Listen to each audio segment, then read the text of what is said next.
అందరికీ praise the lord. దేవుని బిడ్డలారా, ఈ రోజున మీ కొరకు సిద్ధపరిచిన ఆత్మీయ ఆహారాన్ని మీకు చెప్పాలని ఆశపడుతూ ఈ మాటలు మీతో పంచుకుంటూ ఉన్నాను. ఈ రోజున నీ జీవితము అనేది ఎంత విచిత్రమైనదో, నీ యవ్వనంలో శక్తి ఉంటుంది కానీ నీకు సమయం ఉంటుంది, కానీ డబ్బు నీకు ఉండదు. యవ్వన ప్రాయంలో శక్తి బాగుంటుంది, సమయం ఉంటుంది, కానీ డబ్బు మాత్రము ఉండదు. మధ్య వయసులోకి వచ్చేసరికి డబ్బు ఉంటుంది, శక్తి ఉంటుంది, కానీ అనుభవించడానికి సమయం ఉండదు. చూడండి, మధ్యతరంలోనికి వచ్చేసరికి, మధ్య ఏజ్లోనికి వచ్చేసరికి సమయం ఉంటుంది, డబ్బు ఉంటుంది, కానీ నీవు అనుభవించడానికి సమయం ఉండదు. వృద్ధాప్యమందు డబ్బు ఉంటుంది, సమయం ఉంటుంది, కానీ అనుభవించడానికి శక్తి ఉండదు. దేవుని బిడ్డలారా, ఈ శక్తి అనేది చాలా ప్రాముఖ్యమైనది. శక్తి ఉన్నప్పుడే మనము దేవుని యొక్క పనిని చెయ్యాలి. శక్తి ఉన్నప్పుడే ఏవైనా కానీ కొనగలుగుతాం. శక్తి ఉన్నప్పుడే కట్టగలుగుతాం. కాబట్టి శక్తి అంతా పోయాక మనము ఏమీ చేయలేం. కాబట్టి దేవుని బిడ్డలారా, అనగా ఆరోగ్య పరిస్థితి సరిగ్గా ఉండదు. ఎప్పుడు శక్తి అంతా కోల్పోయిన తర్వాత, వృద్ధాప్యంలో డబ్బు ఉంటుంది, కానీ ఏం లాభం ఉండదు.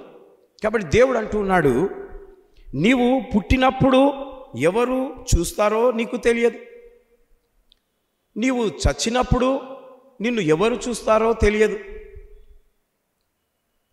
అనగా మన పరిస్థితి ఎలా మారిపోతుందో, ఏమైపోతుందో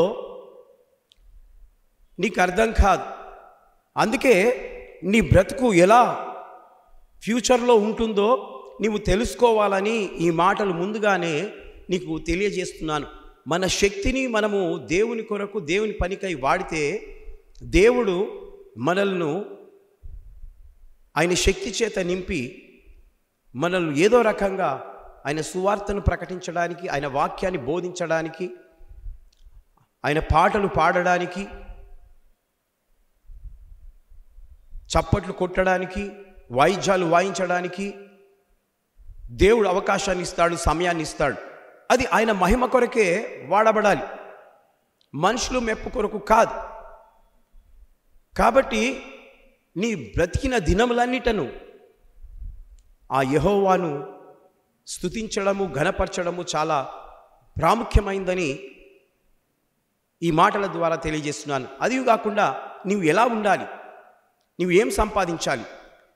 మొట్టమొదటిగా నీవు బ్రతికి ఉన్న కొన్ని దినాలు ప్రేమగా బ్రతుకు, అనురాగంతో బ్రతుకు, అందరితో నీవు సమాధానంగా బ్రతుకు. ఇంతకంటే నీకు గొప్ప జీవితము ఇక లేనే లేదు. హల్లెలూయా.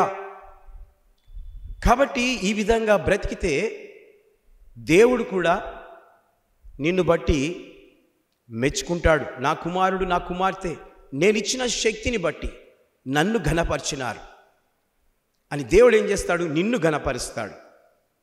కాబట్టి ఈరోజు నీ బ్రతుకు ఎలా ఉంటుందో దాని విషయమై తెలియజేస్తూ ఈ మాటలను పంచుకుంటున్నాను.